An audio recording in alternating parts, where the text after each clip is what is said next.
حضرت فرماتے تھے دنیا دار کی عمر کم ہوتی ہے اور دیندار کی عمر زیادہ ہوتی ہے. پھر مثالیں دی. صحابہ کی عمریں بڑی بڑی، صحابہ کی عمریں بڑی بڑی، کوئی 90 سال میں گیا، کوئی 80 سال میں گیا. ہاں حضرت انس 120 سال کی عمر میں گئے. فرمایا بچے بھی اللہ نے ان کو زیادہ دیے، عورتیں بھی زیادہ دی. ہماری ایک وہ بھی کالی، وہ بھی بے نمازی، وہ بھی جھگڑا کرنے والی، 2 بچوں میں بڈھی کے مقام پر آ جاتی. ایسی پھوڑ ہماری.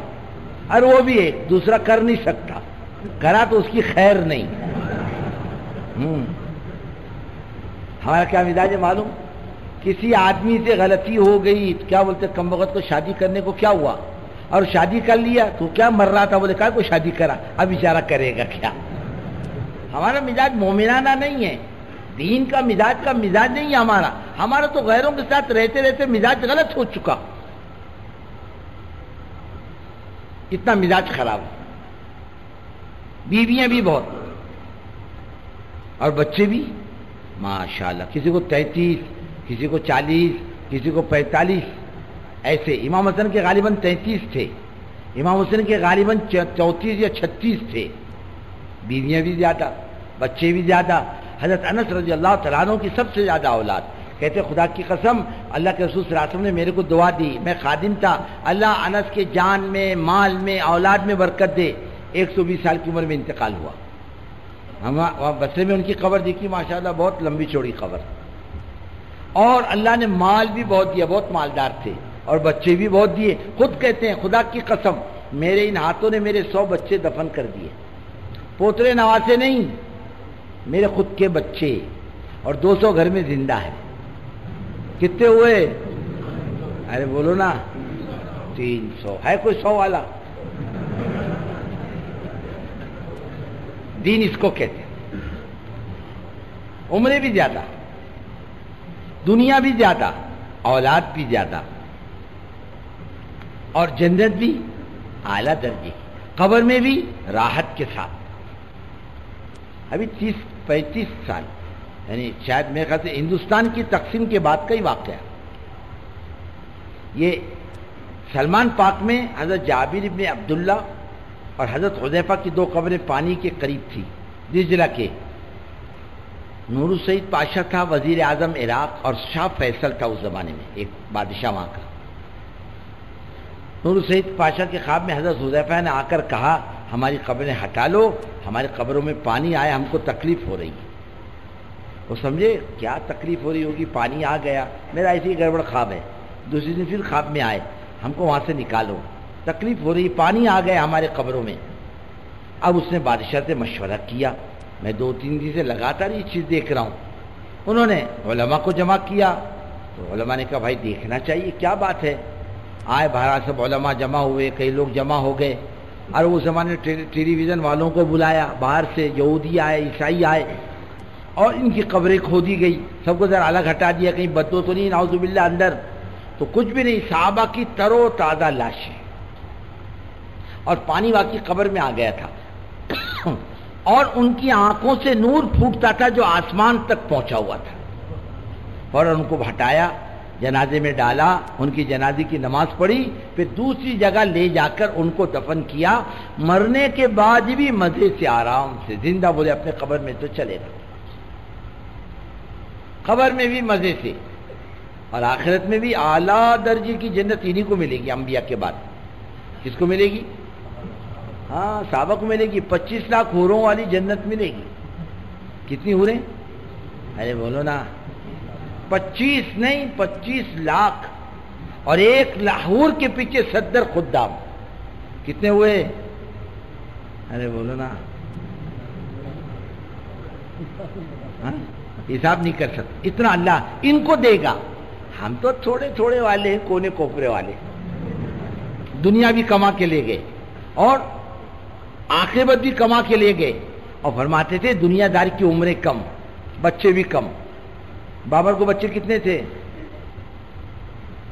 ارے بولو نا، 2-4 یا ایک ہی تھا غالباً، ایک ہی تھا.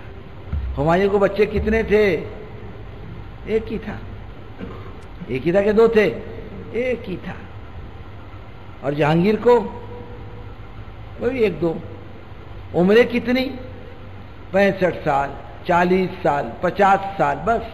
اور 1000 سال کی مدت حکومت میں اللہ نے ہندوستان کے ایک بادشاہ کو حج کی توفیق نہیں دی.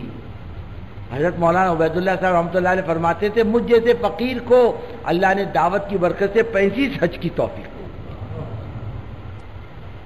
یہ دنیا کا بھائی کیا دنیا دنیا دنیا، اس کو کیا سکھ چین ملتا؟ ارے دین کرے گا آدمی تو اللہ دنیا بھی بنائے گا، خدا دین بھی بنائے گا، خدا عاقبت بھی بنائے گا. اللہ اتنے زبردست دینے والے اور بہت دیتے ہیں اللہ تعالیٰ دین پر. ارے اللہ والوں کو اتنا دیا، صحابہ کو اتنا دیا، کوئی حد تو حساب ہے دینے کا. تو اپنی جان اپنا مال اللہ کے دین کے لیے، سمجھے؟ اپنی جان اپنا مال تھوڑا صحیح ایک.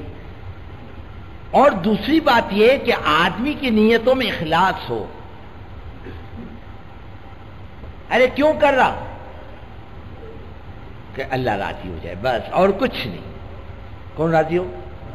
ہاں. پھر اس کو اچھا نہیں لگے گا کہ اخبار میں اس کا نام آئے، پوسٹر میں اس کا نام آئے، اس کو اچھا نہیں لگے گا. کہتے بھائی مہربانی کرو ہمارا نام کہیں مت دو.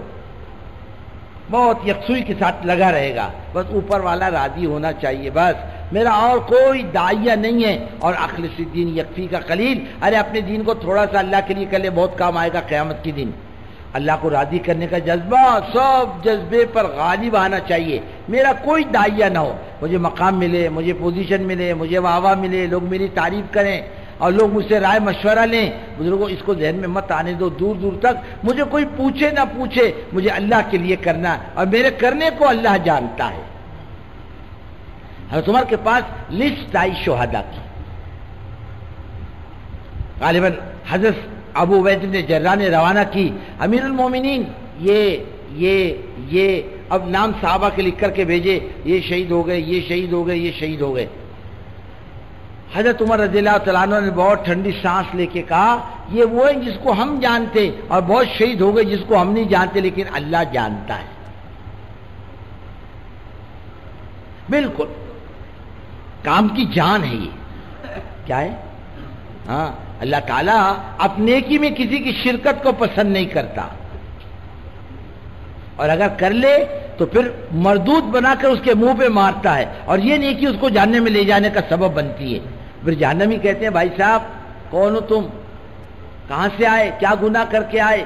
تمہارے آنے سے جہنم کی آگ کو اور تیز کر دیا گیا. ہاں پھر یہ نیکی جہنم میں لے جانے کا سبب بنتی ہے.